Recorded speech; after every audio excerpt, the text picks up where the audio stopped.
François Hollande est-il l'avenir de la gauche, de droite, de la fausse gauche, de la gauche bourgeoise, vous appelez comme ça comme vous voulez? Oui, peut-être.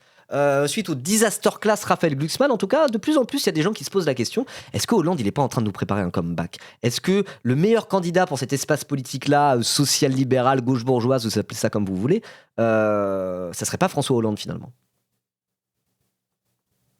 Est-ce qu'il serait pas en tout cas meilleur selon ce camp politique-là qu'un Raphaël Glucksmann? Et oui, force est de constater que c'est un meilleur orateur, il a une certaine prestance. Est-ce qu'il est présidentiable, François Hollande? Au sens où il a déjà été président de la République, oui, a priori, il est présidentiable. Donc on va essayer de réfléchir à ça. Est-ce que le prochain Glucksmann, c'est finalement François Hollande suite à la disaster class de ce dernier?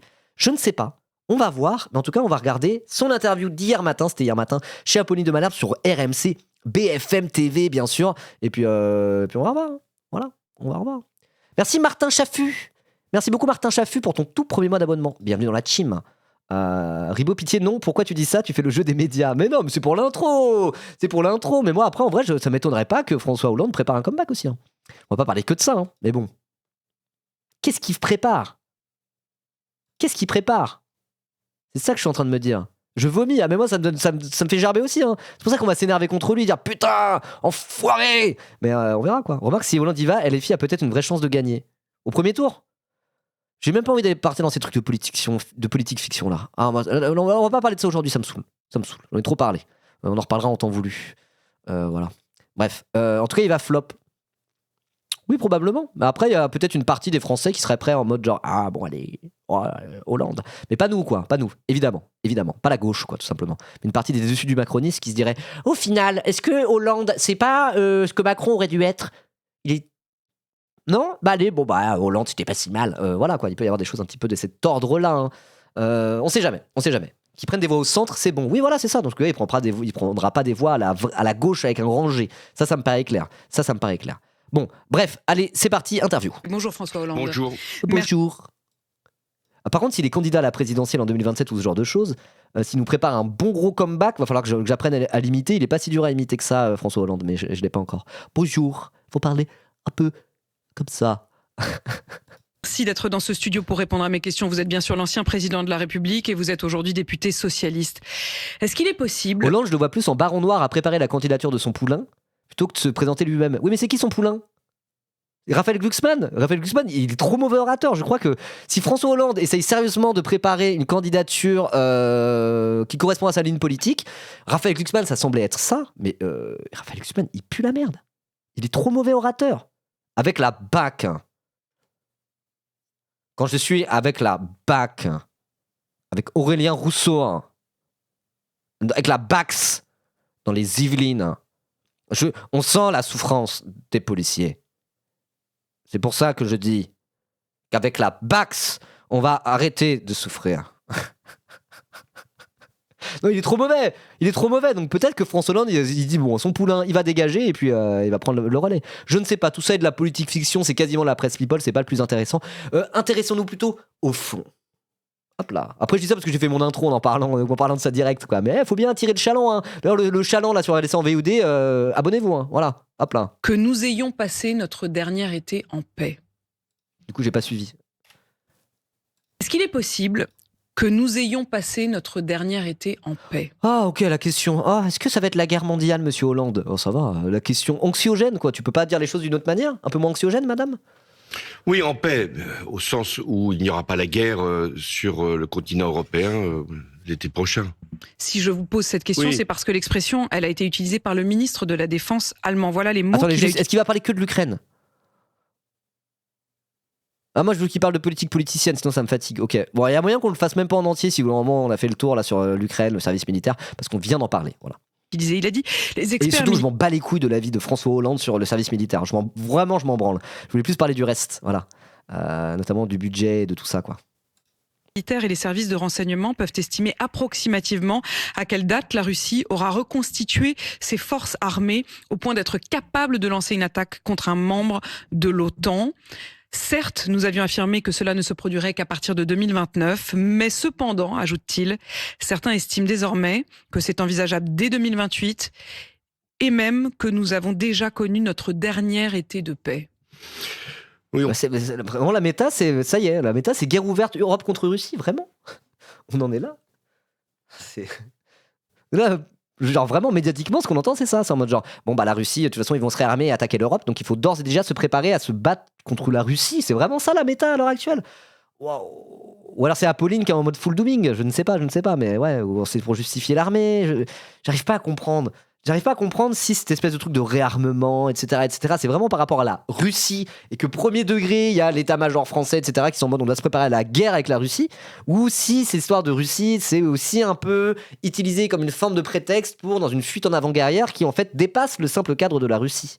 Ça, j'ai du mal à le dire et je connais pas assez ces sujets-là en réalité. On peut avoir des propos, ce qui compte, c'est des Je actes. connais pas assez ces sujets-là, donc ce que je vais faire, c'est plutôt me concentrer sur le timbre et la prosodie de François Hollande pour essayer de l'imiter et de travailler mon imitation. Voilà. Comptez pas sur moi pour être intéressant aujourd'hui. Si l'on veut éviter ces scénarios qui sont effectivement Attends, épouvantables. oui. Ah pardon. Oui, je vous répète qu'à l'armée, c'est ce que les hauts gradés répètent aux sous-officiers.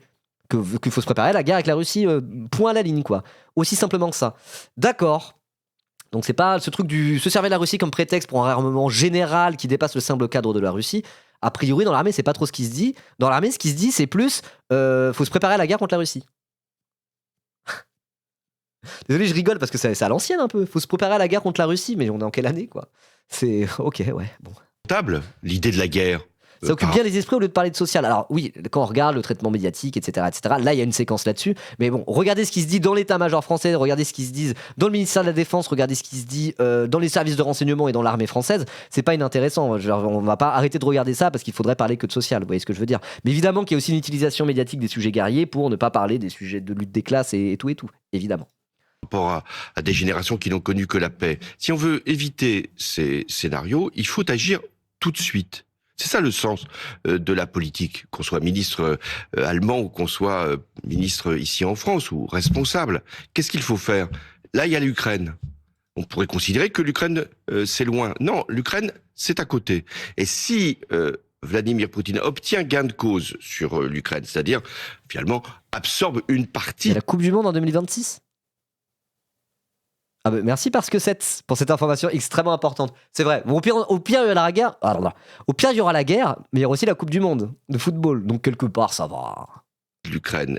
Et n'y ait pas de garantie de sécurité donnée aux Ukrainiens, ça veut dire qu'il continuera. C'est en ce sens que la menace est sérieuse. C'est dans le sens qu'il y a un danger. Mais nous pouvons agir. Nous pouvons empêcher Vladimir Poutine de continuer son offensive, d'imposer un cessez-le-feu et de donner des garanties de sécurité. On va y revenir, mais sur le scénario, comme vous dites, est-ce que ce scénario évoqué d'une guerre, au fond, dès l'année qui vient, c'est un scénario plausible? Ou est-ce, en tout cas, est-ce un scénario qu'on doit prendre au sérieux? Il faut toujours prendre au sérieux toutes les menaces. Il y a menaces. Mais alors, je ne suis pas du tout dans l'idée qu'il faille affoler les Français, parce que ça fait... Comment il a appelé? Il a dit Vladiyuti? J'ai pas suivi. Désolé, j'ai pas entendu. Faut oublier des syllabes sur les mots longs pour bien imiter Hollande. Vladimir Poutine. Partie précisément de la sidération que Vladimir Poutine veut mener. C'est-à-dire toujours essayer d'impressionner. Et donc, donc il est en mode c'est jouer le jeu de Vladimir Poutine que de faire peur aux Français en disant attention, ça va être la guerre, ça va être la guerre. En fait, c'est ce que Poutine veut pour nous faire peur. C'est jouer à son jeu. Ok, d'accord, bon. Pressionne, on fait peur. Et quand on fait peur, généralement, on se replie. C'est exactement ce qui se produit. Avec des propos comme ça qui laissent entendre que la guerre serait là. Quelle est la réaction? J'épargne autant qu'il est possible. Je vais bientôt stocker des marchandises. Et puis, je vais demander qu'on ferme les frontières le plus rapidement possible. Et les courants pacifistes n'en seront qu'encouragés. Eh bien, moi, je ne suis pas du tout sur cette vision-là et sur cette conception-là. Il faut être totalement lucide sur la question de Poutine et de la Russie. Je l'ai été en son temps. Il faut être totalement déterminé pour l'arrêter.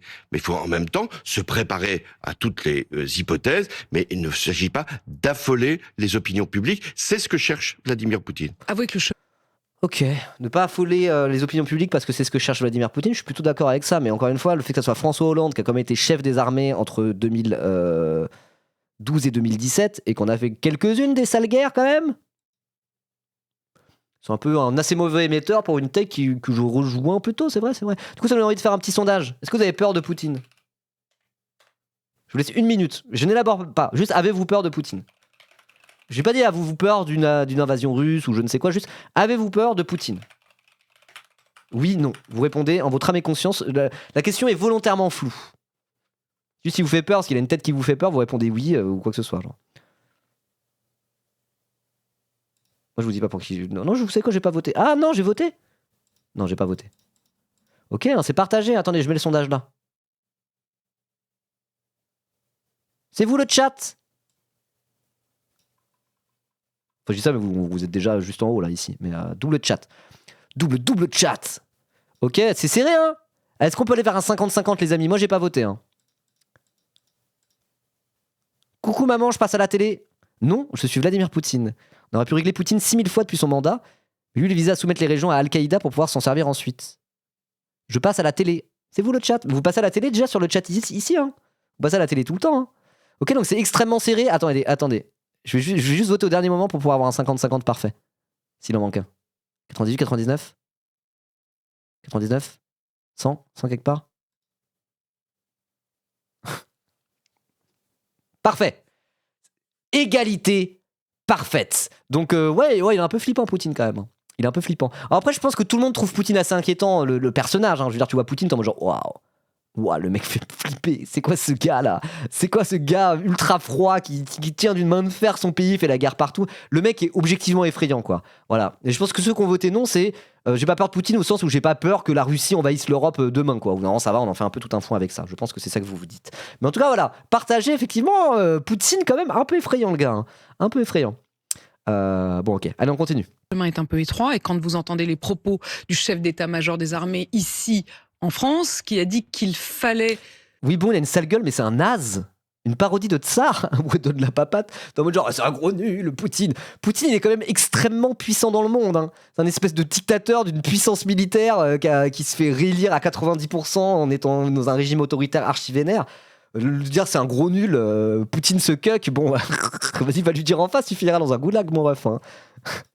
Tu fais un peu le malin, le malin. Moi, Poutine, il me fait un peu flipper. Je n'irais pas dire que c'est un naze, quoi. Genre, c'est un des dictateurs d'une puissance militaire vénère, quoi. Genre, c'est pas vraiment un naze. Hein. Voilà. Accepter l'idée de devoir perdre ses enfants, comment vous avez réagi? Le chef d'état-major, il est dans son rôle. Tellement puissant qu'avec Monsieur Question donne la papate. T'es sérieux? Tellement puissant qu'avec toute son armée et une main de fer sur ses officiers, il arrive même pas à écraser un petit pays comme l'Ukraine. J'aime pas du tout ce discours. Hein. Un petit pays comme l'Ukraine, déjà, c'est pas un petit pays, respecte un peu les Ukrainiens. Et je sais pas si t'as remarqué, mais l'Ukraine est quand même, aidée par les États-Unis et l'Europe, en fait. Je sais pas si t'as remarqué. Et l'Ukraine, c'est pas un petit pays. Un petit pays tout pourri comme l'Ukraine, bah bravo. Hein. Je vois que t'es très respectueux de nos frères et sœurs ukrainiens, premièrement. Et deuxièmement, je sais pas si t'as remarqué, ils ont le soutien de l'Europe et des États-Unis, quoi. Voilà. Quand il évoque le danger. Un peu bandeur comme un avis. Quand il fait une analyse sur ce que sont les capacités militaires de la Russie et qu'il y ait aussi d'autres menaces. Il n'y a pas que la menace de la Russie, il y a la menace aussi, c'est ce qui se passe en Afrique en ce moment avec un courant djihadiste qui peut prendre... Bamako, je vous rappelle ce que j'avais fait pour l'empêcher. Il y a aussi la stratégie chinoise qui est aujourd'hui offensive, pas sur notre continent, mais sur la mer de Chine, voire sur Taïwan. Il y a ce contexte stratégique. Ensuite, qu'il ait pu dire qu'il fallait que nos soldats soient préparés, mais attention, il y a des formules, il y a des expressions. Je ne sais pas ce que c'est que super profil. Merci Canard de Chicon pour ton sub niveau 3, t'es sub 3 toi, t'es sub tier 3. Énorme. Bah merci beaucoup. La BACT. Merci beaucoup pour l'argent de la BACT. Merci. Les enfants ne sont pas les soldats, ou plus exactement, les soldats. Bon, quand même, je disais ça par rapport à tout à l'heure. François Hollande, il parle quand même, c'est quand même un 100 fois meilleur orateur que Raphaël Glucksmann. Hein. Si son poulain à Hollande, c'est Glucksmann, son poulain, il pue la merde. Je suis désolé, il est bien meilleur que lui. Va être compris comme des enfants de la patrie, mais là aussi, attention aux mots qui sont utilisés. Quand il s'agit de mobiliser les Français sur une dimension de défense, c'est légitime. Quand il s'agit de prendre un mot qui n'est pas forcément le bon dans le contexte, là, je pense qu'il peut y avoir des effets contraires. Et il y a eu des effets contraires. La barre est pas bien haut. Non, mais attendez, François Hollande, c'est pas un mauvais politicien. Il n'aurait pas été président de la République, il n'aurait pas réussi à, en interne au PS, entre 2010 et 2012, réussir à se hisser suffisamment par un jeu de rapport de force interne jusqu'à être président de la République, jusqu'à être candidat à la présidence, puis après président de la République. Hein. Genre, c'est pas un mauvais politicien, c'est un fin limier, hein, François Hollande. Arrêtez de faire genre là-dessus. Sans ça, il serait pas élu président de la République. Moi, c'est pour ça que je trouve que c'est un gars dangereux. Je pense pas qu'il pourra se faire élire président de la République sur un comeback ou quoi que ce soit, parce que il est trop détesté. Mais il est détesté par une partie de la France qui est de gauche, qui est pas la majorité, quoi. En vrai, c'est un fin limier. François Hollande, c'est un politicien que moi j'estime redoutable. Hein. Voilà, c'est un filou. Méfiez-vous. Méfiez-vous de l'eau qui dort. Méfiez-vous du Hollande qui parle comme ça. Voilà. Vous auriez dit éventuellement... Mais je défends pas Hollande, je dis que c'est un politicien redoutable. C'est un adversaire redoutable. Je suis pas en train de le sucer, je dis que c'est un adversaire redoutable. Je dis, on n'est pas dans le même camp, madame, hein, dans tous les cas. Voilà. Je dis juste que je pense qu'il est bien plus redoutable qu'un Raphaël Glucksmann. Voilà. C'est un Colombo, il fait le teubé, et il baisse tout le monde à la fin de l'épisode. Ouais, c'est un peu ça. C'est un peu ça. Hein. C'est Kaiser Soze. Nos soldats, mais pas nos enfants. J'ai...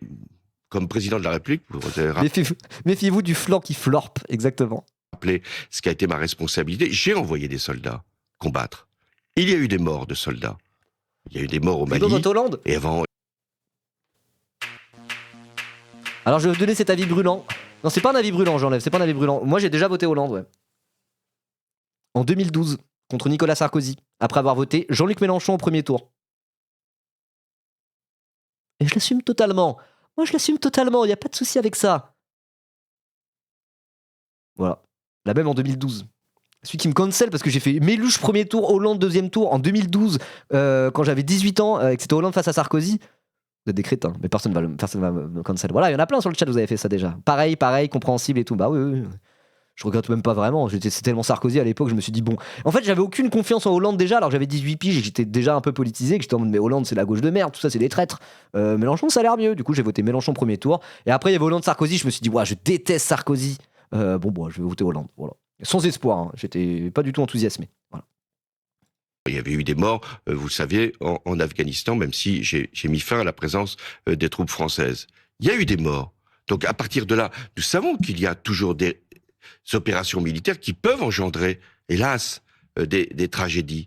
Mais les soldats s'engagent. C'est leur dignité d'ailleurs. Moi, j'ai toujours été extrêmement saisi par ce que me disaient les familles après la mort de soldats. C'était sa vocation, c'était sa volonté. C'était son engagement. Mais nous devons faire attention. Être président de la République, c'est effectivement décider de l'envoi de soldats. Mais parler des enfants, pour beaucoup qui ont entendu ces propos, c'était le retour de la conscription, l'envoi de forces françaises. Ça tourne un peu en rond cette histoire. On va commenter pendant combien d'années les paroles de l'état-major. Oui, ok, oui, il a fait flipper tout le monde et son discours était indigne. Je suis d'accord. Oui, ok. Allez, on passe à la suite. Dans un combat qui n'était pas nécessairement prévu. Donc c'est pour ça que ça a suscité, et certains ont exagéré et amplifié ces propos. On le sait bien. C'est quoi? C'est LFI et RN qui immédiatement ont réagi. Comme ce sont des courants faussement pacifistes, ce sont des courants. C'est LFI et le RN, les extrêmes se rejoignent. Qu'est-ce que vous en pensez, monsieur Hollande? Je pense que LFI suce Vladimir Poutine. C'est évident. Ils font semblant d'être pour la paix, mais ils sont pour la victoire de la Russie. Qui, en définitive, laissent la Russie ou laissent la Chine continuer leurs opérations. La Chine? Quelles opérations de la Chine? Après, moi, je trouve que le RN, de toute façon, ils sont littéralement fans de Poutine à la base, et là, ils font semblant en mode genre non, c'est bon, non, on est pour l'Ukraine et tout, etc.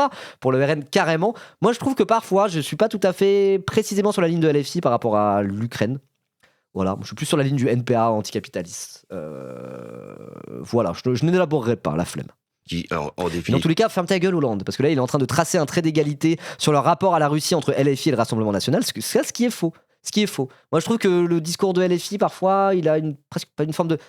C'est un peu en train de dire, il faut faire la diplomatie, il faut faire de la paix, mais parfois, c'est un peu trop tard pour ça quand on prend le cadre précis de l'Ukraine et de la Russie, quoi. Voilà, moi, c'est un peu le truc que j'ai à reprocher parfois, mais de là à dire que c'est comme le RN, va te faire foutre. Voilà. Que ça soit clair. Mais moi, je suis plus sur la ligne NPA-A, le NPA d'Olivier Besancenot. Voilà. Laisse la Russie ou laisse la Chine continuer leurs opérations. Voilà, je dirais que LFI n'est pas tout à fait basé sur l'Ukraine.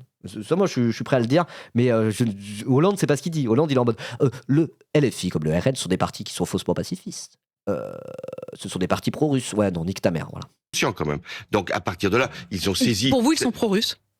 Vous iriez jusqu'à dire que le LFI et RN sont des partis pro-russes? Ils l'ont été avant l'intervention de la Russie en Ukraine. Alors ça, oui, pour le RN, pas besoin d'expliquer.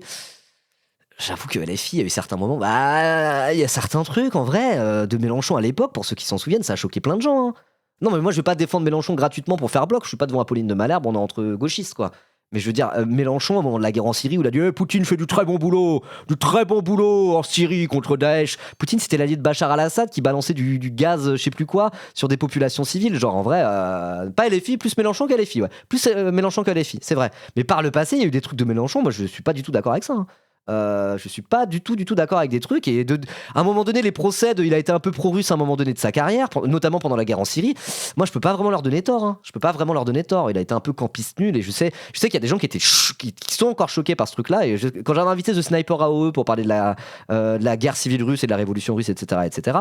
Voilà, ça a été débunk 100 fois. Oui, ça a été débunk 100 fois, mais ça veut pas dire que sa take était incroyable. Hein. Mais moi, je vais pas mourir en défendant corps et âme tous les trucs qu'a pu dire Mélenchon sur les 15 dernières années de sa carrière. Moi, je trouve que sur la Syrie et tout ce truc qu'il avait dit ça, les Russes font du très beau boulot sur le terrain en Syrie, pour moi, c'était vraiment, fallait pas dire ça, quoi. Fallait pas dire ça, parce que les Russes étaient l'allié de Bachar al-Assad et ont participé à des violences contre des populations civiles innocentes, quoi. Donc non, c'est pas vrai. Ils étaient vraiment ils étaient totalement alliés avec Bachar al-Assad, quoi. Voilà. Se souvenir des liens qui existaient entre le Rassemblement national et... Mais je veux dire, dans tous les cas, le Rassemblement national, c'est pas ça. Hein. Encore une fois, je dis pas ça pour mettre un trait d'égalité entre le RN et LFI. Là, je parle de Mélenchon. Déjà, c'était en 2016, si je dis pas de bêtises. La France Insoumise n'était même pas encore fondée ou venait d'être fondée à l'époque. Mais c'était une autre époque. C'était il y a bientôt 10 ans. Le RN, à côté de ça, au nom du parti, avec le parti avec écrit Rassemblement national dessus, juste avant le début de la guerre en Ukraine, il faisait des tracts. Des tracts. Je parle comme Glucksmann qui parle de la BACT. Il faisait des tracts où il y avait vraiment Marine Le Pen, bras dessus bras dessous avec Vladimir Poutine en écrivant « Regardez, on a des super alliés dans le monde comme Vladimir Poutine, wink wink » avec écrit Rassemblement national sur des tracts officiels. C'est ça le RN. Eux, ils étaient littéralement fans de Poutine. Et du jour au lendemain, avec la guerre en Ukraine, ils se sont dit non, on n'a jamais été fans de Poutine. Je veux dire, c'est pas du tout les reproches que je fais à Mélenchon sur certains trucs, position un peu campiste pro-russe bizarre qu'il a pu avoir par le passé. C'est sans commune mesure avec le RN qui était officiellement fan de Poutine, quoi. Voilà, je tiens à le dire. C'est pour ça que Hollande, moi j'ai des trucs à reprocher à un moment donné par rapport à Mélenchon. Ok. Mais je veux dire, Hollande, c'est pas ce qu'il raconte là. Hollande, il tire un trait d'égalité entre le RN qui est officiellement pro-russe jusqu'à la guerre en Ukraine et qui font juste semblant de ne plus être pro-russe en réalité, et les armements qu'a pu faire Mélenchon par le passé. Quoi. C'est pas pareil. C'est pas pareil. Le pouvoir russe et de la sympathie que pouvait exprimer également LFI à l'égard de ce qu'est... Bosse ton sujet. Attends, de quoi ? Après, il y a des trucs on peut ne pas être d'accord, mais dire bosse ton sujet, tu vas changer d'avis sur la strate du NPA. Il y a des trucs on a le droit d'être en désaccord par rapport à l'Ukraine. C'est pas grave. C'est pas juste que je suis pas assez renseigné ou que s'il y en a qui sont pas d'accord avec moi, vous êtes pas assez renseigné. Ça, c'est typiquement le genre de sujets qui sont complexes et qu'on peut pas. Il y a pas une vérité là-dessus. On a le droit d'avoir des désaccords. Voilà, c'est tout ce que j'ai à dire. Ça veut pas dire qu'on n'est pas ensemble par ailleurs, quoi. C'est un truc. C'est tout. Était le comportement de la Russie, ou plus exactement, ils sont anti-OTAN, anti-démocratie occidentale assurant leur propre défense. C'est ça leur courant. Et c'est pour ça que c'est très important. Ce qui va se passer dans les prochains mois en France, c'est de savoir si nous sommes lucides sur les menaces qui sont autour de nous, sans tomber dans je ne sais quelle hystérie. Et deuxièmement, que nous soyons capables de savoir qui va être président de la République en 2027. J'imagine donc que les deux sont parfaitement liés. Je liés. lisais le chat, j'ai rien suivi, je lisais le chat, j'essaie de comprendre ce que vous disiez. Il a dit que anti-OTAN, c'était anti-démocratie. Il a dit à l'instant ça ? Putain, j'ai pas suivi, je suis désolé. Ils sont anti-OTAN, La flemme de parler de ça maintenant, Bressinux, c'est des sujets trop compliqués. La flemme. Et encore une fois, là, franchement, il n'y a pas de truc où il y a une seule vérité, etc. Démocratie occidentale assurant leur propre défense. Oui, là, on fait le truc de oui, mais l'extrême droite ukrainienne, l'ingérence US, etc. C'est assez compliqué. Tout le monde n'est pas d'accord là-dessus. A raison, j'ai la flemme de régler ce débat-là maintenant, tout de suite, et ça. Assurant leur propre défense. C'est ça leur courant. Et c'est pour ça que c'est très important. Ce qui va se passer dans les prochains mois en France, c'est de savoir si nous sommes lucides sur les menaces qui sont autour de nous, sans tomber dans je ne sais quelle hystérie. Et deuxièmement, que nous soyons... Je ne sais quelle hystérie. Ouais, utiliser le mot hystérie, c'est un peu problématique, quoi. Alors après, moi je suis de l'avis qu'il y a certains cas de figure, on peut utiliser le mot hystérie sans que ça soit directement misogyne. Si on parle d'hystérie collective, pour parler de, je sais pas, une panique collective, et qu'on parle d'hystérie collective, bon, à la limite, c'est pas trop misogyne, quoi. Mais oui, hystérie, c'est problématique. Dire d'une femme qu'elle est hystérique, c'est sexiste, point à la ligne, quoi. Parce que ça a été souvent utilisé pour dire les hystériques, elles savent pas penser avec leur cerveau, machin. Et puis hystérie, c'est la racine commune avec utérus. Donc à la base, ça vient vraiment. C'est un terme misogyne. Quand on dit d'une femme c'est une hystérique, immense red flag. Mais quand on parle d'hystérie collective ou ce genre de truc, c'est un peu différent. Comme tu veux, mais je te dis que tu éludes beaucoup de sujets, c'est tout ce que je dis. Attends, hop là. D'où le fait que tu comprends pas la position de LFI. Mais on peut avoir des désaccords, et moi je ne pense pas que je ne comprends pas la position de LFI. Il y a des trucs où je ne suis pas d'accord avec la position de LFI. C'est pas juste une histoire d'incompréhension. On a le droit d'avoir des désaccords. Voilà. Capable de savoir qui va être président de la République en 2027. J'imagine c'est donc tout. que les deux... là, on finira là-dessus. Moi, j'ai des désaccords là-dessus avec LFI. C'est pas grave. C'est pas forcément un manque. C'est pas en mode genre juste si je me renseignais assez, forcément, automatiquement, je deviendrai d'accord avec LFI. On a le droit d'avoir des désaccords. Ça veut pas dire que je les jette sous le bus pour autant. Je suis au téléphone, c'est quoi le désaccord ? Je viens d'en parler par rapport à l'Ukraine. Il y a des trucs où je suis pas tout à fait raccord avec eux. Et je disais qu'effectivement, par le passé, Mélenchon, il a pu dire des trucs où ça puait la merde, quoi. Notamment son soutien à la Russie pendant la Syrie, alors que voilà. Bref, retournez un peu en arrière. On va pas. Voilà. Les deux sont parfaitement liés. Vous pensez bien qu'on va y venir, mais lorsque vous avez dit le mot conscription, il y a cette annonce attendue du président Macron sur un retour du service militaire. Alors sous une formule de service militaire volontaire. Y êtes-vous favorable ? Alors là, soyons précis. Il y a une armée professionnelle en France depuis 1995, l'annonce de Jacques Chirac qui a supprimé la conscription. La conscription, c'était l'obligation pour les jeunes hommes de faire leur service militaire. Dans ma génération, nous faisions le service militaire. Il l'a fait Hollande ? Il l'a fait lui pour de vrai ou pas ? L'armée est donc professionnelle. Elle représente 200 000 soldats qui sont capables de se projeter, qui ne sont pas capables, s'il y a une attaque, d'y répondre. Et puis, il y a ce qu'on appelle la réserve. La réserve, c'est 50 000 personnes qui peuvent être... On l'a vu tout à l'heure, il y a 200 000 militaires d'actifs et 50 000 réservistes à l'heure actuelle en France. Mobilisés, qui s'entraînent pour être mobilisés. Mais attends, mais vous dites tous un truc différent. Oui, il l'a fait avec Cazeneuve, oui, il l'a fait avec Hérault, oui, il l'a fait avec Chenu. Mais c'était quoi cette promo ? Genre, il y avait Chenu, Cazeneuve, Jean-Marc Ayrault et François Hollande dans la même promo. En mode, c'est quoi, c'est un film de bidas ou quoi, là ? Hollande, ramenez-moi Hollande. Oh, il est où Hollande ? Oh, il est toujours fourré avec Cazeneuve, celui-ci. Caporal Hollande. Le film de bidas tout pourri. Le cas échéant. S'il faut proposer un service militaire volontaire de quelques milliers de personnes...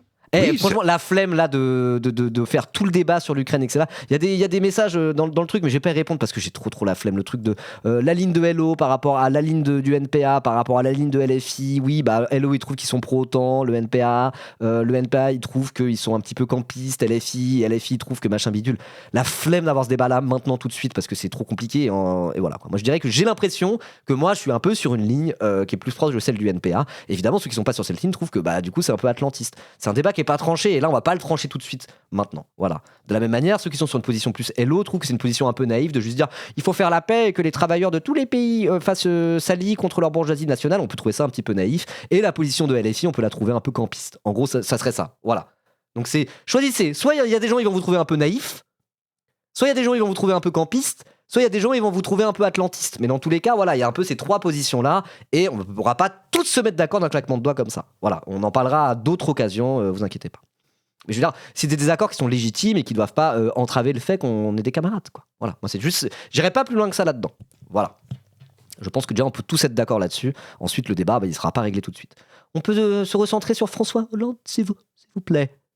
On est tous le histe de quelqu'un, exactement. Ça peut encourager la réserve. C'est pas ces personnes-là, c'est pas ces volontaires-là qui seraient dans des opérations extérieures ou dans des opérations militaires compliquées et qui seraient par exemple présents en Pologne pour garantir la sécurité des Ça veut dire que notre défense ne doit pas reposer là-dessus. Mais elle ne peut pas reposer là-dessus. Elle repose sur une armée de professionnels, d'ailleurs formés, entraînés, aguerris, et c'est ça le rôle de l'armée française aujourd'hui. Mais vous soutiendrez cette proposition, cette annonce ? Elle vient s'ajouter à d'autres qui n'avaient pas marché, il faut bien le dire, le service national universel. Bon, on peut y ajouter une dimension civique aussi. Il peut y avoir. J'étais très favorable. Moi, j'ai beaucoup poussé le service civique, mais pour l'instant, là, il s'agit d'une dimension militaire. C'est quand même du service civique au SNU et là un service. Oui, on en parle en boucle depuis 3 jours. Oh là là, oui, le service civique, le machin. Bon, allez, c'est pas grave. Volontaire, il ne vaut pas que ça ait la même destinée. Non, mais par exemple, pendant la période des attentats.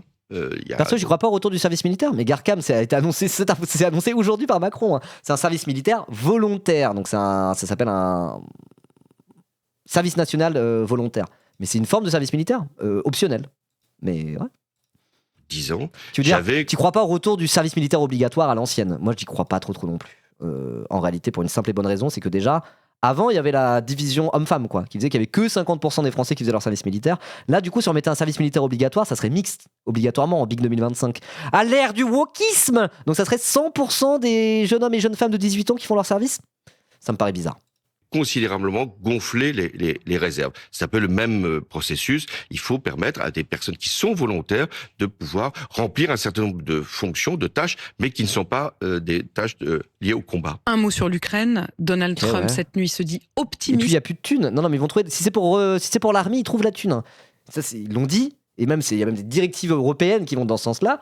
Ils vont augmenter le budget de l'armée. L'objectif, c'est d'atteindre un budget de l'armée qui soit à 5% du PIB. Et c'est même un objectif quasiment européen en réalité. Donc de dire il n'y a plus de thunes, non, il n'y a plus de thunes sauf pour ça précisément. Et c'est aussi ça qui est effrayant. Et c'est aussi ça qui nous permet de se dire peut-être que c'est pas juste une histoire d'Ukraine et de Russie et que tout ça dépasse le simple cadre de l'Ukraine, qu'il y a une forme de remilitarisation de l'Europe pour préparer toutes les éventualités et les éventualités dans un monde et un ordre mondial mouvant. Voilà quoi. Objectif imposé par Trump en plus, exactement. Donc...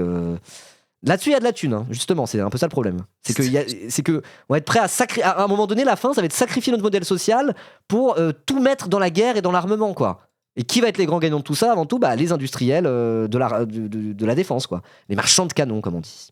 Sur une sortie du conflit Ukraine-Russie, est-ce que vous partagez cet optimisme ? Non. Donald Trump, il est à la fois ambivalent... Bonjour à tous, Baribo, on est sur BFM le soir. Pourquoi j'ai pas la blague, j'ai pas compris. J'étais sur BFM hier soir. Qu'est-ce qui se passe ? Il veut la paix, mais il est très favorable, pour ne pas dire davantage, à Vladimir Poutine par rapport à Zelensky. Et il est versatile. Il fixe des ultimatums, puis il ne les respecte pas.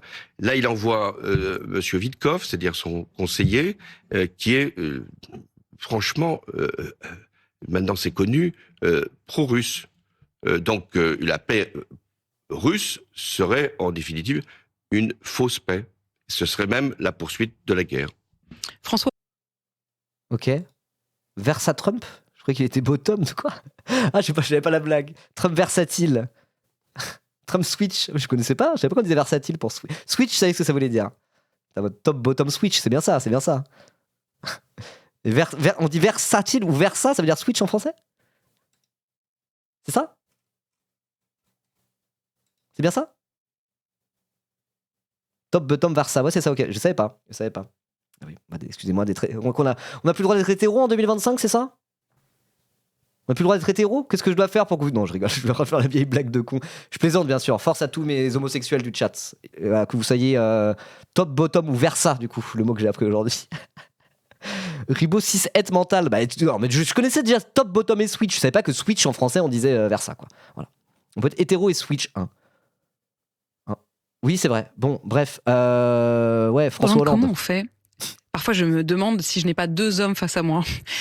Pour être à la fois pour être à la fois ce François Hollande empreint de gravité, comme vous l'êtes à l'instant, qui est le François Hollande ancien président, et le François Hollande député. Attendez, Switch et Versa, c'est pas pareil. Je suis désolé. Là, ça va parler un peu plus politique. Ça va peut-être être un peu enfin, c'est quoi la différence entre Switch et Versa alors ?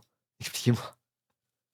Top, bottom et switch, c'est pas que homo, what the fuck. Ouais, non, mais oui, mais moi, bon, c'est des termes qu'on utilise quand même moins dans les couples hétéros que dans les couples.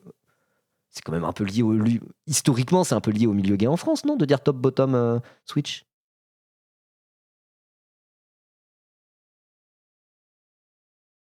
Non ? J'ai dit des choses homophobes ?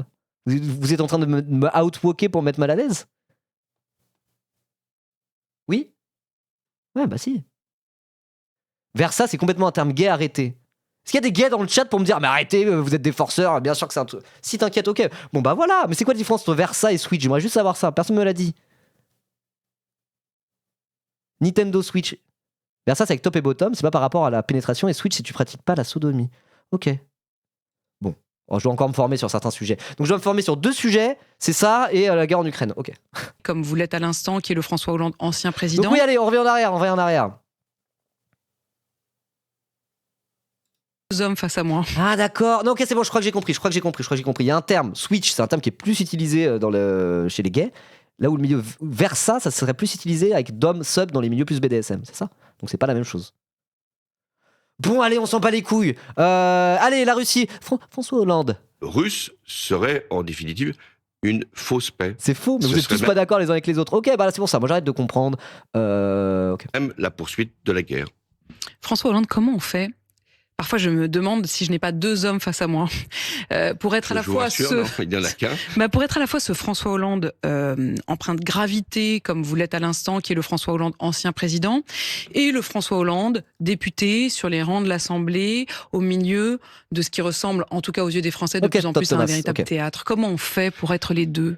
Si je suis redevenu député, c'était pas par une décision comme ça liée à je ne sais quelle recherche d'avantages ou de statut. Mais c'est quel genre de mytho ça ? Il est devenu député par plaisir. Oh, ça me manquait d'être un député du peuple, un représentant à la Chambre basse. Non. Il n'y a absolument pas de plan derrière, ce n'est absolument pas un politicien, quoi. Le mec, il a suffisamment les dents longues pour devenir président de la République, il est en mode genre ah non ah, ça n'a rien à voir, j'ai fait ça pour le délire. Je m'ennuyais un peu, j'avais marre d'écrire des livres. Je suis devenu député, on n'a pas le droit d'être député pour la passion. Hein, voilà. Aïe. Oui, voilà. Moi, en termes de switch, moi, j'utilise des switches linéaires tout à fait de beat-up sur mon clavier mécanique. À ce moment-là, j'ai des alpacas, des switches linéaires de très bonne qualité. Voilà. Aucun besoin.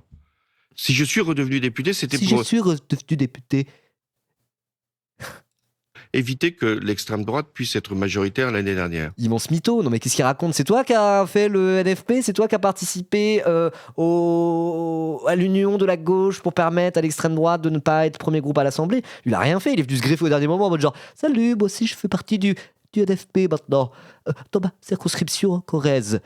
C'est tout, il est arrivé après la guerre, hop là, il a chopé son poste et basta quoi. Genre on aurait mis un autre dans cette circonscription-là que François Hollande, bah il aurait probablement été élu aussi quoi. Arrêtez, stop, c'est vraiment sa circonscription a besoin de lui. S'il n'y allait pas, la circonscription aurait été perdue et c'était un siège de plus pour l'extrême droite. C'est ça qu'il est en train de dire. Hein. Aïe. C'est pas lui le pote de Delga ? Oui, carrément dans la team Carole Delga et compagnie. Ouais. La team qui de base était anti-NUPES. Il voulait pas refaire la NUPES. Donc dans le sud-ouest, Carole Delga et toute cette team-là, Carole Delga, elle est présidente de la région Occitanie, c'est pour ça que je dis ça. Et il y a un endroit où il y avait des candidatures PS au moment de la NUPES en 2022.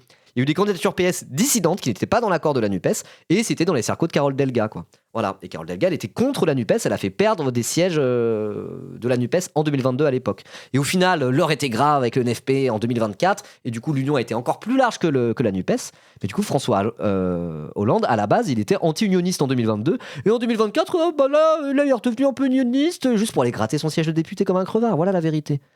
Eh bien, aujourd'hui, si je reste député, c'est pour faire prévaloir les intérêts du pays tout entier. C'est-à-dire, il doit y avoir un budget à la fin de l'année, parce que la situation est grave.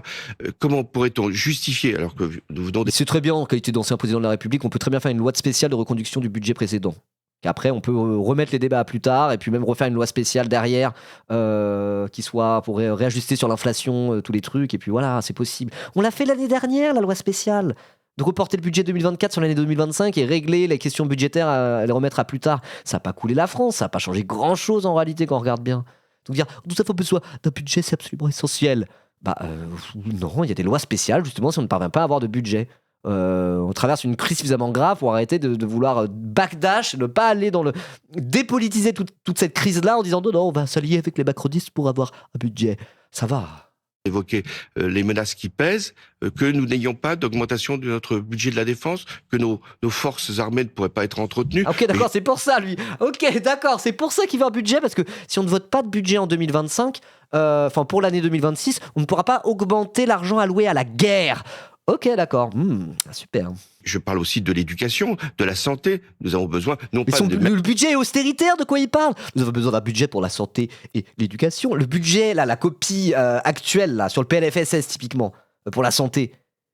Le truc voté par le Sénat, c'est pas la version initiale, c'est pas la version amendée par l'Assemblée, premièrement. Et deuxièmement, il y a une commission mixte paritaire non conclusive qui fait que ça va être le texte le plus initial possible. Et ça va être un texte qui va définancer les soins en France et appliquer une cure d'austérité au service public. Il est en mode genre, il y a besoin d'un budget pour nos services publics. Bah oui, je suis d'accord, il y a besoin d'un budget pour nos services publics. Mais pas ce budget-là, justement.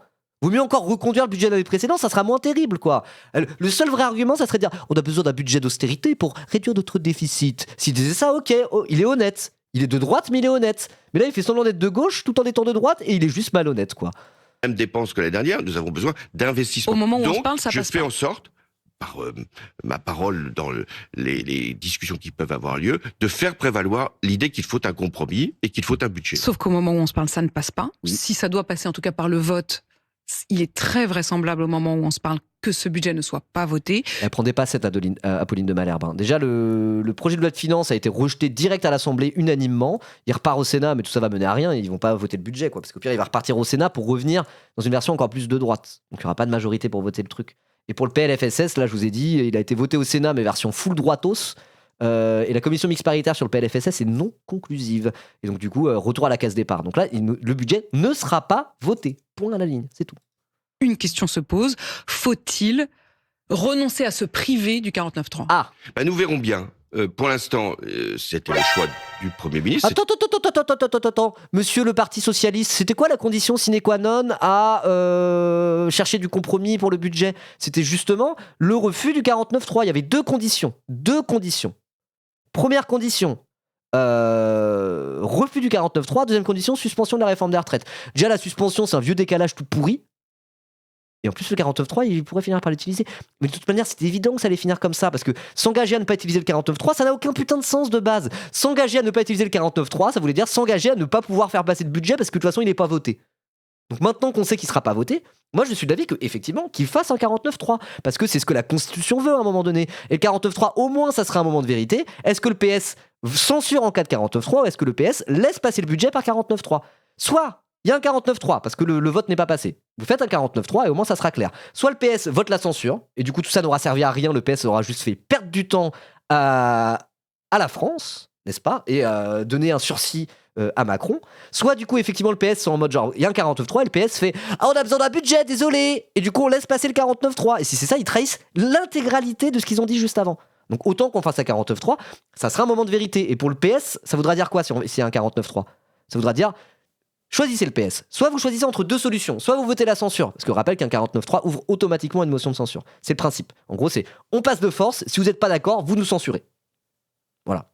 Donc là, il y aurait deux solutions. Soit le PS vote la censure en cas de 49.3, ce qui veut dire qu'ils nous ont juste fait perdre 2 mois et qu'ils aillent se faire foutre. Deuxième solution, le PS ne censure pas en cas de 49.3. Ça veut dire que c'est vraiment les pires traîtres de l'enfer qui sont encore plus traîtres que prévu. Qu'ils ont laissé passer un budget reniant l'engagement qu'ils avaient pris il y a même pas 2 mois. Donc choisissez. Choisissez de quelle manière vous allez vous ridiculiser. Par la trahison la plus totale ou par la perte de temps complètement conne et le reniement de ce que vous aviez dit à la base. Choisissez quoi. Mais moi je suis pour qu'on fasse un 49.3, ça sera un moment de clarification, on verra à quel point le PS sont des traîtres ou pas. Parce que ça n'a pas de sens de ne pas utiliser le 49.3. C'est pour ça qu'il y a un nombre de 49.3 illimité sur les textes budgétaires, parce que justement, si le texte n'est pas voté, il faut bien passer un budget. Et d'où l'utilisation du 49.3. Et si vraiment les députés sont pas d'accord avec ce budget, censure et basta quoi. Donc moi je suis pour l'utilisation d'un 49.3, ça serait logique et ça serait un moment de clarification pour ces connards du PS. Voilà, moi c'est mon avis. Hot take. Je suis pour que le gouvernement utilise le 49.3 sur les textes budgétaires. Ça serait complètement con et ça n'aurait pas de sens qu'il ne le fasse pas. Si c'est pour faire la même chose avec les ordonnances, qu'il fasse un 49.3, ça nous fera gagner du temps. Voilà. Bref. C'est aussi la demande C'était la demande du Parti Socialiste. Donc, il faut aller jusqu'au bout de cette logique. Est-ce qu'il est possible d'avoir un compromis par le vote, ce qui serait... Non, il n'y a pas de compromis par le vote, on vient de le voir. Même mieux dans une assemblée, puisque c'est elle qui aura le dernier mot. Ça serait quand même mieux, mais... Ouais, mais c'est pas toi qui décide. C'est pas toi qui décide, ça c'est l'Assemblée nationale, c'est les 577 représentants du peuple français. Les 577 représentants du peuple français. C'est eux qui le décident. C'est certainement pas toi, François. Allez, arrête. Bref. Oui, les députés aussi, mais il le décide à un 577e de cette décision, c'est lui. Le reste, c'est pas lui qui décide. Les uns et les autres, qui n'ont pas forcément... Dans tous les cas, non, il n'y aura pas de compromis. Le texte ne sera pas voté sur la base d'un compromis. Mais là, ça s'est vu au dernier vote. Point. Là, la question ne se pose même plus. Ce qu'ils veulent puissent trouver le compromis et voter et le budget de la sécurité sociale et le budget du pays. Si nous n'y parvenons pas, je serais tout à fait fâché, mais ça voudrait dire que soit c'est les ordonnances, c'est-à-dire on applique le budget mais dans sa forme initiale, il n'y aurait aucun progrès, soit la loi spéciale, je viens d'évoquer ce que serait une régression définitive par rapport à nos objectifs, soit ça sera, si le Parti Socialiste considérait que c'était opportun, et si le gouvernement y était prêt, il y aurait éventuellement cette formule. Mais c'est trop... Non, mais va au bout des choses, parce que qu'il y a un 49.3, moi je viens de vous dire, je suis plutôt pour qu'il y ait un 49.3, parce que le reste ça n'a pas de sens et c'est de la connerie.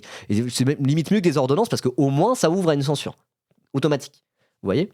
Mais là, ce qu'il dit pas, François Hollande, c'est en cas de 49.3, vous votez la censure ou au contraire, vous laissez passer la censure. Il appelle à un 49.3 pour qu'il y ait un moment de clarification et un moment de vérité, ou il appelle à un 49.3 pour que le PS ne censure pas le gouvernement et laisse passer le 49.3. C'est ça qu'il dit pas. Alors que la vraie question, c'est en cas de 49.3, qu'est-ce que fait le PS ? Censure ou pas censure ? C'est ça la vraie question. Donc là, il répond, il ouvre une porte sans rentrer dedans, quoi, sans rentrer dans la salle. Ouais, on connaît déjà la réponse, j'en ai bien peur. Mais alors après, ça, c'est ce que dit François Hollande. Peut-être qu'il y a une partie du PS qui sera en mode genre, ouais, non, attendez, si on laisse passer un 49.3 budgétaire, après ce qu'on a dit il y a un mois et demi, juste on est baisé, on passe pour les trous du cul qu'on est, quoi. Vous voyez ? Donc je sais pas, on verra. Tôt pour le dire, parce que ça serait dire tout de suite qu'il n'y aura pas de compromis par le vote. Mais ça veut quand même dire, François Hollande, que vous ne dites pas tout sauf le 49.3. Vous dites, si le réalisme nous oblige à le faire, il vaut mieux un 49.3 que pas de budget. En vrai, il a raison. Mais le 49.3, à partir du moment où ça ouvre à une motion de censure. Donc si vous votez pas la censure, vous êtes des enfoirés de traîtres comme on a l'habitude. Si vous votez la censure, vous l'êtes quand même, mais un peu moins. Vous voyez ce que je veux dire, quoi. C'est que là, il parle du 49.3 comme si 49.3, automatiquement, ça passait. Et qu'il n'y avait pas une possibilité, justement, d'empêcher le passage en force par la censure. Alors que c'est littéralement le principe du 49.3. Tous les articles en 49 alignés à quelque chose, ça ouvre à une censure du gouvernement. Voilà. J'ai été président de la République, vous avez dit qu'il y avait 2 personnes, il n'y en a qu'une, je vous le confirme. Mais dans ce cas-là, pourquoi c'était leur condition pour ne pas censurer ? Parce que si le gouvernement s'engageait à ne pas utiliser le 49.3, ça voulait dire qu'ils étaient obligés, par le compromis, de trouver un texte qui passerait par le vote.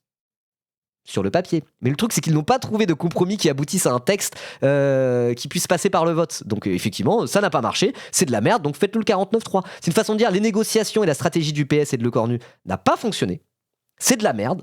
Ça ne marche pas, donc en fait, leur première demande initiale du 49.3, ça devient caduque, ça devient de la merde, et donc allez-y, faites-le votre 49.3. C'est un aveu d'échec de la part de la stratégie du PS, donc très bien. Moi, c'est aussi pour ça que je dis, faites-le ce 49.3, c'est un aveu d'échec de la Macronie et de Lecornu, et du PS et de leur manigance, donc très bien, allez-y, hein. Moi je suis pour. Moi j'ai utilisé le 49.3, ça n'a pas été forcément populaire. Je l'ai utilisé, donc je ne l'ai pas récusé. Donc c'était quand Manuel Valls était son Premier ministre, et il y a même une partie de sa propre majorité à l'Assemblée nationale, ce qu'on appelait des frondeurs, du coup qui tombent genre mais wow, utiliser le 49.3 alors même qu'on est censé avoir la majorité absolue, c'est-à-dire que dans ton propre camp, t'as du remue, quoi, du remous. Ce qui existe dans la Constitution et qui à un moment soit sert à forcer la majorité, ce qui n'était pas mon cas, soit quand il n'y a pas de majorité, de pouvoir en trouver une. Là, aujourd'hui, s'il devait être utilisé, si on devait solliciter cette procédure, c'est parce que toutes les autres n'auraient pas fonctionné. Je suis d'accord avec ça. Effectivement, ça n'aurait pas de sens de ne pas utiliser le 49.3 à partir du moment où le budget ne passe pas. Le budget ne passe pas, et bien justement, tu fais un 49.3. C'est le principe de la Constitution. On était en mode genre, ok, on passe en force, ça passe ou ça casse. Censurez-nous, ou nous censurez pas, mais nous, en tout cas, on tente de passer en force parce qu'on n'a pas pu le passer par le vote. Donc ça serait logique de faire un 49.3 à partir du moment où les textes ne sont pas votés et ne passent pas. Donc moi, je suis pour. Mais simplement, ça montre à quel point votre stratégie depuis le début, c'était de la merde, c'était de la communication et que vous tentez d'éviter une dissolution et de vous rallier plus ou moins à Macron parce que vous avez peur de perdre vos gros sièges de cons, votre siège à l'Assemblée, et parce que vous êtes des putains de macronistes, quoi, voilà. Donc il ne faut pas se priver. Mais il ne faut jamais se priver d'une disposition constitutionnelle. Enfin, sauf que là, on avait annoncé qu'on l'utiliserait pas. Mais il est préférable de ne pas l'utiliser.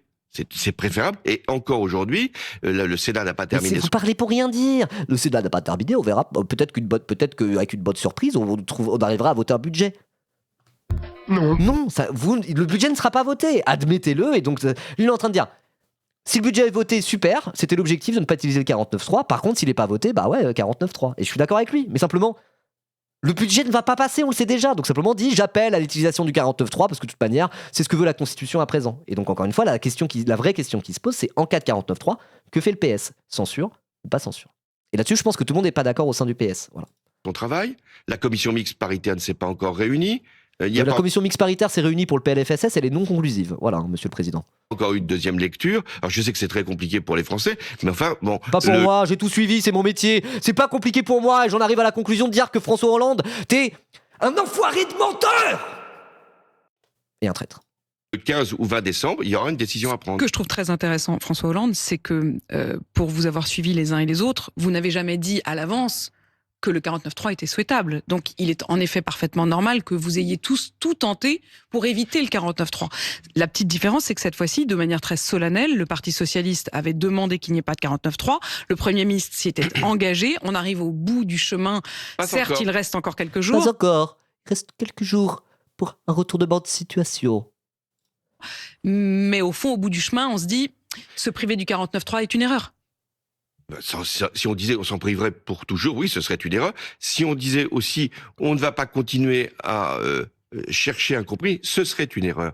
Parce que le respect du Parlement, même s'il est composé comme on le sait... T'as Macron en face de toi, gros con. Il respecte pas le Parlement. C'est quand même de faire en sorte qu'il puisse voter un budget de manière claire. Vous y croyez encore ? J'y crois parce que c'est pas à moi d'y croire, c'est aux acteurs de se poser cette question. Est-il responsable ou n'est-il pas responsable de voter ou de ne pas voter un budget dans la situation dans laquelle nous sommes ? Alors, encore une fois, Hollande n'a pas voté le budget, hein, jusque-là. Hollande, il l'a pas voté le budget, parce que du coup, le projet de loi de finances a été voté à l'Assemblée, à la quasi-unanimité, ça a été voté contre. Il y a une personne qui a voté pour, et c'était pas Hollande, et Hollande, il s'est même pas abstenu, je crois qu'il a voté contre. Hein. Enfin, son groupe parlementaire, en tout cas.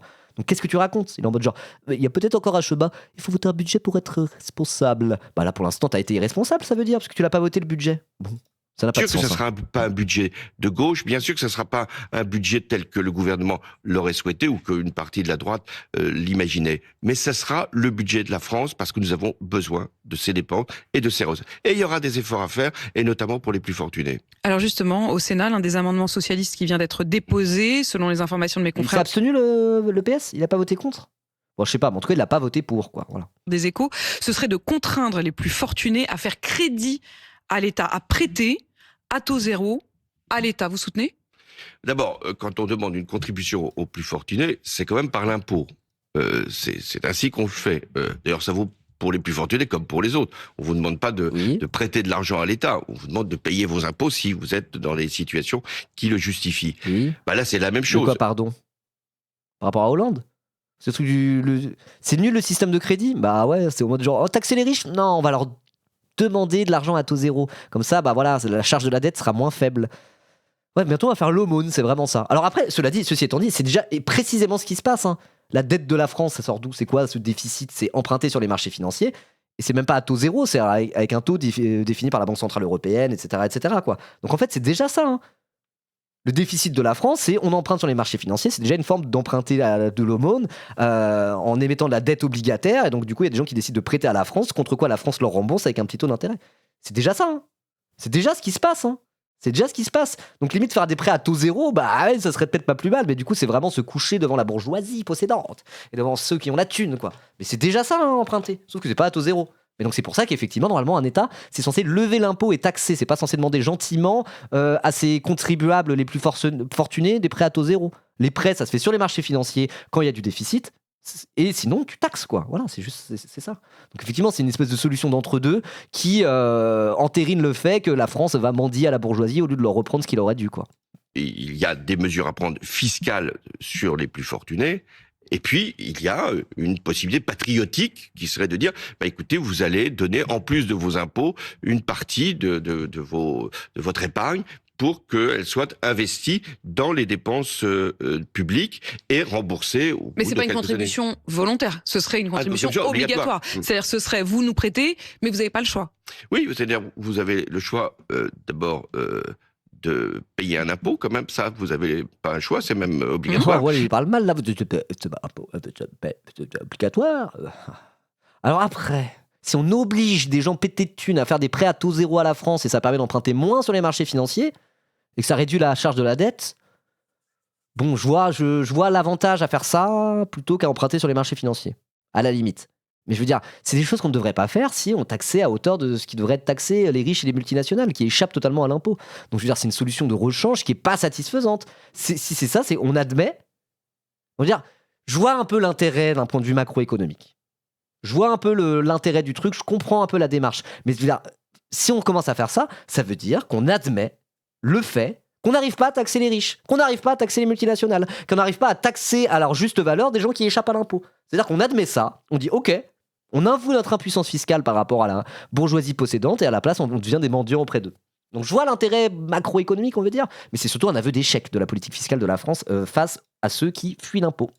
Et puis, vous avez l'obligation, pendant 2 ou 3 ans, c'est ce que proposent des sénateurs, de donner par l'épargne une partie de ce que vous avez pour financer les investissements du pays. Donc il faut aller vers... Non, cet emprunt obligatoire. On verra, c'est une idée parmi beaucoup d'autres. Je ne sais pas si elle sortira d'ailleurs du débat au Sénat, mais ça fait partie des idées. on n'est pas habitué parce que généralement, comment ça se passait pour un budget? Le gouvernement présentait un texte, il était très peu corrigé et puis il était adopté à la fin. Ça, c'est quand on avait une majorité. Maintenant, il n'y a plus de majorité, donc il faut entendre. Je vois l'intérêt de bouger un caillou. Je vois l'intérêt de caresser une joue. Je vois pas l'intérêt de taxer les riches.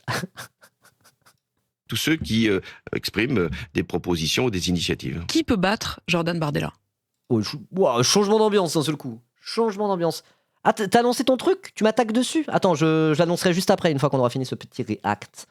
C'est sur x.com, anciennement Twitter, j'imagine. Notification? Ah oui? Il y a un teaser, il y a un trailer?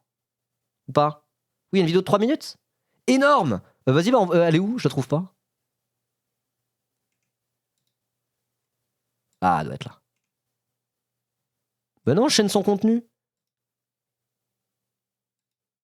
Au-dessus du tag? Ah oui, j'avais pas vu. Ok, j'en parle juste après. On finit d'abord ce react. Hop là. Sauf que les riches ne participeront pas au prêt à taux zéro parce que ça serait une perte pour eux par rapport à placer l'argent ailleurs. Bah ouais. Un prêt à taux zéro, si tu prends en compte l'inflation, c'est une perte pour le prêteur à la fin. Tout à fait. Mais alors là, l'idée, c'était d'obliger. Il a dit en mode des prêts obligatoires. Tu demandes aux contribuables qui peuvent se le permettre de prêter à taux zéro, quoi. Voilà. J'en parle juste après, du coup, Kron, entre les reacts. Vous avez vu les dernières études? De toute façon, c'est une idée de merde. Hein. Voilà. De toute façon, c'est une idée de merde. Notamment ce sondage Odoxa d'il y a 2 jours qui dit que qui qu'on mette face à Jordan Bardella, c'est lui qui gagne. Oui, écoutez, j'ai été candidat avant d'être président. Ce vieux sondage, faire des sondages de second tour qui font fi de toutes les dynamiques électorales des campagnes et des oppositions d'idées. Enfin, c'est plus la merde des sondages comme ça. De la République. Les annonces 1 an et demi avant du candidat victorieux, généralement, ne se vérifient pas. Voilà, bon, il a raison. Là-dessus, il a raison, on est d'accord avec lui. Hein. Ça ne veut pas dire qu'il n'y ait pas un mouvement. Ça ne veut pas dire que ses intentions de vote n'aient pas de signification. Je veux dire, rien n'est écrit. Rien n'est écrit, ça veut dire que tout dépendra de la qualité, de l'offre, de la personnalité qui sera, pour ce qui concerne le centre droit ou la gauche, capable de convaincre les Français. Pas de battre. Bon, il a plutôt raison, hein, je suis un peu d'accord avec lui. Hein. Monsieur Bardella. La vie politique, c'est pas de battre les autres, c'est de donner suffisamment d'espoir, de crédibilité, de confiance. La confiance, c'est très important. Dans le contexte qu'on vient d'évoquer, sur qui faire reposer notre confiance pour agir, pour préparer la paix, pour éviter la guerre, ou pour un moment... Le centre droit ou la gauche? Mais non, mais quand il dit ça, c'est en mode face au bloc d'extrême droite, t'as le bloc qu'il appelle de centre droit, le bloc bourgeois, et le bloc qu'il appelle de gauche, quoi. Enfin, de la même manière que la dernière fois, il y avait Mélenchon, Macron et Marine Le Pen. Donc il y avait extrême droite, centre droit, lui ce qu'il appelle le centre droit, et la gauche, quoi. Quand il dit ça, c'est pas en mode je vais faire une primaire du centre droit et de la gauche, c'est pas ça qu'il disait. Voilà, c'était en mode de qui pourra aller face à Bardella. Il peut y avoir une personne qui incarne ça et qui arrive au second tour dans le centre droit, ou une personne dans la gauche. Voilà, il n'y avait pas de mauvaise foi. Prendre nos responsabilités. Qui? Eh ben, c'est sur la personne, sur les idées, sur la capacité d'action que les Français jugeront. Y aura-t-il une... Après, là-dessus, il a un peu raison. C'est juste qu'il parle en son nom en disant « Ah bah voilà, si on a un très bon candidat de gauche qui incarne parfaitement un projet qui fait plus bander les Français que le projet de Bardella, on gagnera. » Mais il faut pas voir ça comme qui va aller battre Bardella au second tour. Vous voyez? Il nie la moïsation. Non mais c'est François Hollande qui parle dans la matinale BFM TV de Apolline de Malherbe. Allô, il nie la moïsation. C'est vrai, il aurait pu regarder plus les vidéos de la pâte du team. On parle de François Hollande, évidemment. Évidemment. Et là, il se place dans le contexte de la tripartition. Voilà, il est pas en mode genre, alors bon, il y a une moïsation en fait qui fait que le bloc bourgeois est en train de s'effriter et qu'à un moment donné, on va devoir choisir. À la fin, ça sera eux ou nous. C'est François Hollande, évidemment qu'il en parle pas de ça. Évidemment, évidemment.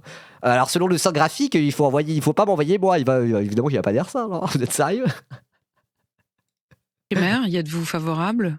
Ok, ouais, bon, d'accord. Après, je vois ce qu'il veut dire, mais le problème, encore une fois, c'est qu'il parle en son nom. Mais je suis d'accord. Hein. Le but, c'est pas de se dire qui est à même de battre Bardella selon des sondages sortis du trou du cul de je sais pas quel institut de sondage.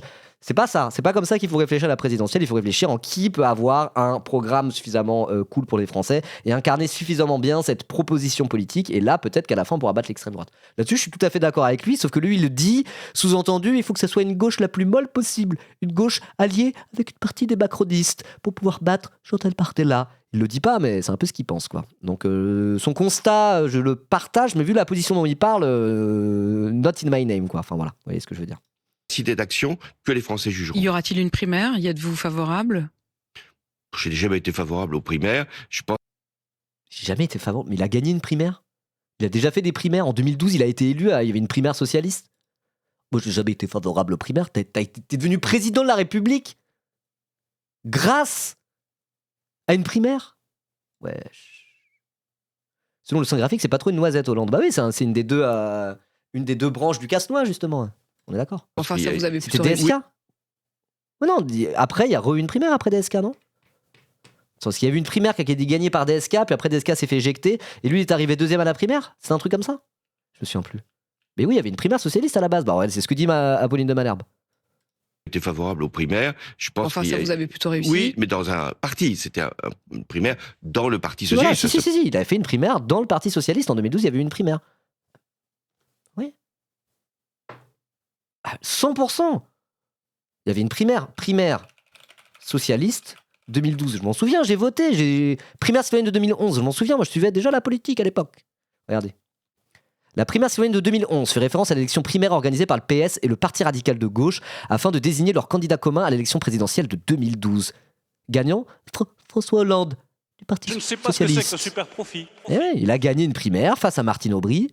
Et c'est comme ça qu'il s'est retrouvé candidat à la présidentielle et c'est via ça qu'il est devenu président de la République. Voilà. Non, c'est que DSK n'a pas pu participer à la primaire. Il était archi favori, mais DSK n'a pas pu participer à la primaire et donc du coup au final c'est Hollande qui l'a gagné quoi. Voilà. Valls 5%. Bon, ils sont fous, il est devenu Premier ministre derrière. Voilà, Ségolène Royal 6,95%, c'est pas terrible non plus. Arnaud Montebourg. Oui, allô François ? Oui, c'est Arnaud Montebourg. Oui, je tiens à t'appeler, c'est pour l'Union de la gauche en 2022. Allez, rappelle-moi, amitié républicaine. Voilà. Il y a eu un sub, j'ai oublié de remercier le sub. Merci FK. Ah, bah c'est FK Debas en plus. Merci pour ton 27e mois, FK Debas. Merci beaucoup. Let's go. J'en étais où ? Bon, allez, on reprend. Oui, donc effectivement, il a déjà gagné une primaire. De quoi il parle celui-là ? Peut toujours arriver. Pour choisir le candidat, c'est normal que les adhérents le ou parti, les sympathisants... oui, une sorte de primaire non, parce ouverte qu'il faut à toute avoir, la gauche, non. Pour une primaire, pour qu'elle soit valide, il faut que ceux qui s'y présentent, celles qui s'y présentent, aient le même programme. Oui. Ben, c'est pas le cas aujourd'hui. Oui, vous avez il a raison. Il a raison, hein. Il a raison. Mais il a raison de la même manière que LFI dit la même chose.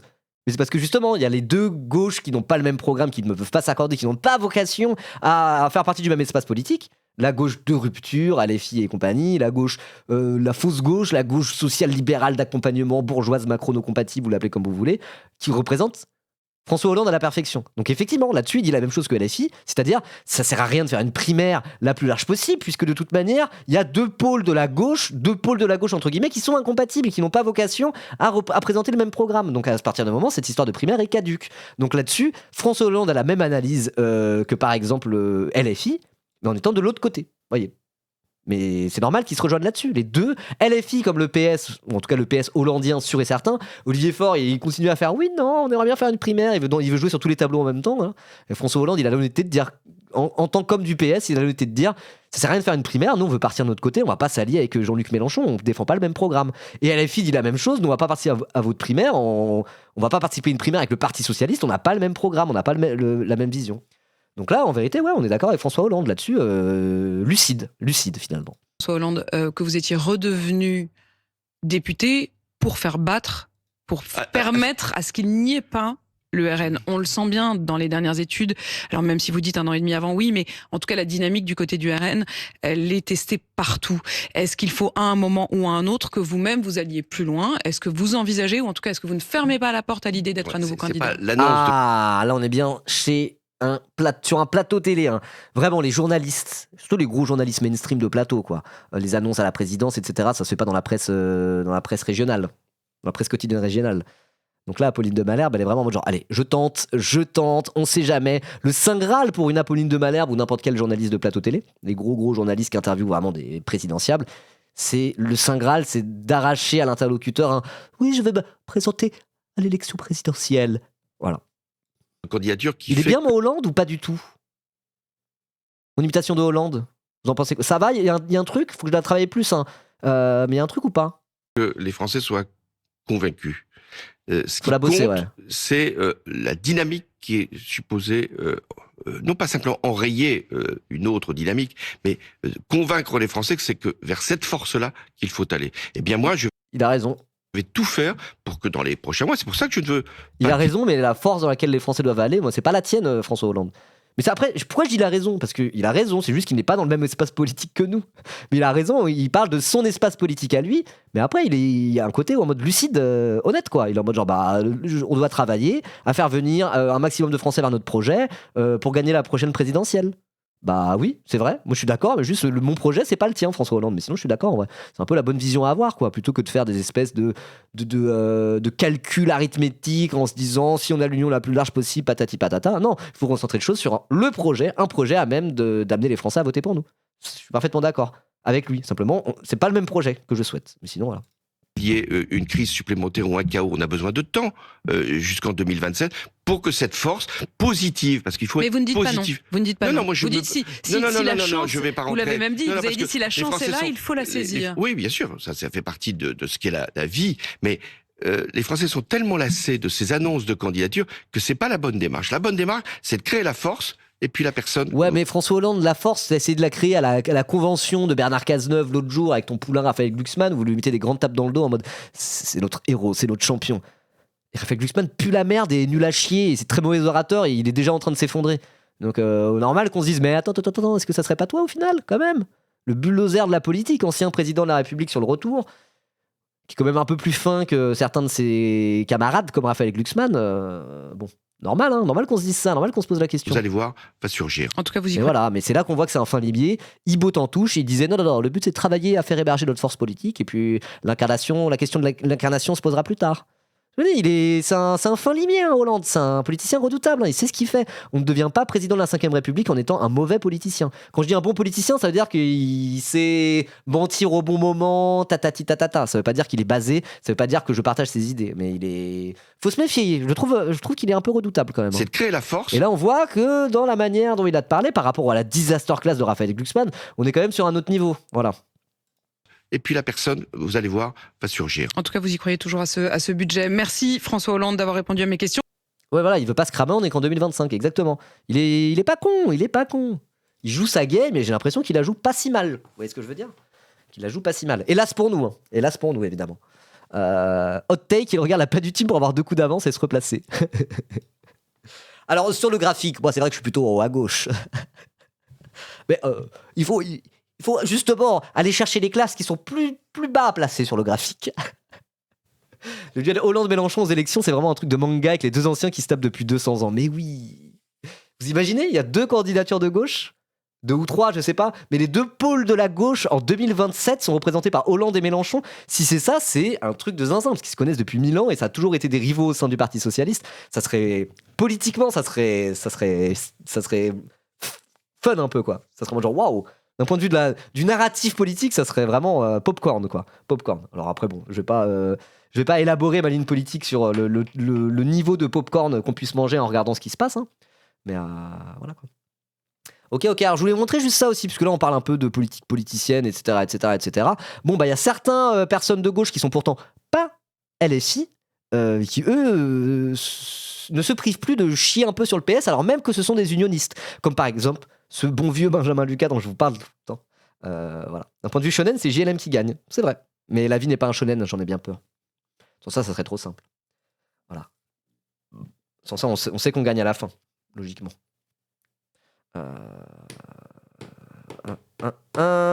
Au premier tour, Hollande versus Mélenchon, puis second tour, Mélenchon versus Le Pen, ça serait la campagne la plus culte de la 5ème République. Je suis d'accord, mais bon, c'est pas parce qu'il y a un côté en tant que spectateur, pour le divertissement, on a envie de voir ça, que c'est forcément que ça va être notre prisme de lecture, quoi. Voilà. Vous voyez ce que je veux dire.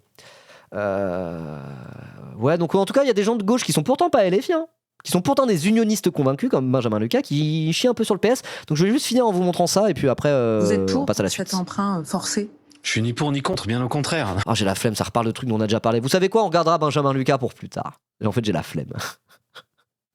Juste, il a dit sortir du chapeau un emprunt exigé des riches, c'est pas à la hauteur de l'exigence de justice fiscale qui traverse le pays. Nous ne faisons pas la manche auprès des milliardaires, nous voulons les taxer à la hauteur de leurs revenus démesurés. Voilà. Mais je crois qu'à un autre moment, il critique le PS, quoi. Ah bah c'est là, attendez.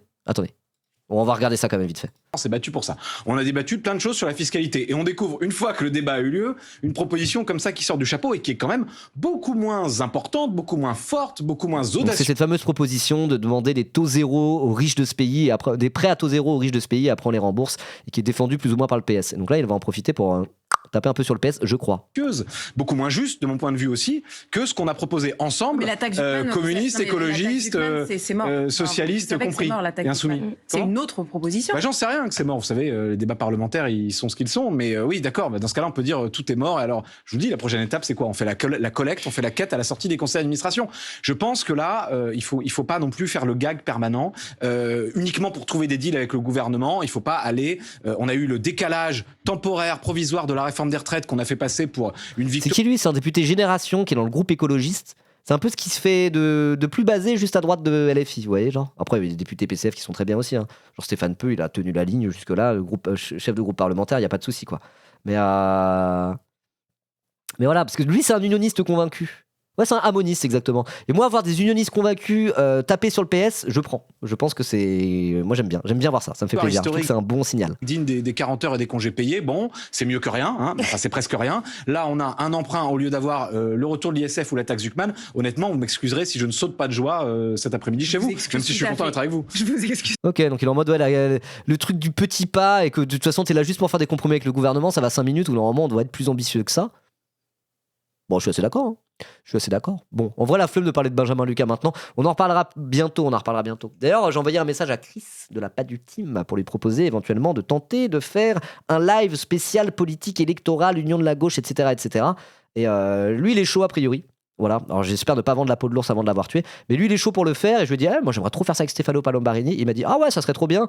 Vas-y, j'essaye de voir avec lui. Donc, ça a l'air relativement bien parti pour pouvoir s'organiser un débat comme ça à 3, où là vraiment on va voir en profondeur ces histoires de restructuration politique, tripartition, moïsation, théorie de la noisette, théorie de la clébardisation, une quadripartition à venir pour l'interrogation. Ouais, on fera ça sur Twitch, sur ma chaîne. Ça peut être vraiment vraiment cool. Et puis là on a deux experts un petit peu. Moi j'aimerais trop faire ça. Et en tout cas voilà, côté Chris il est chaud a priori.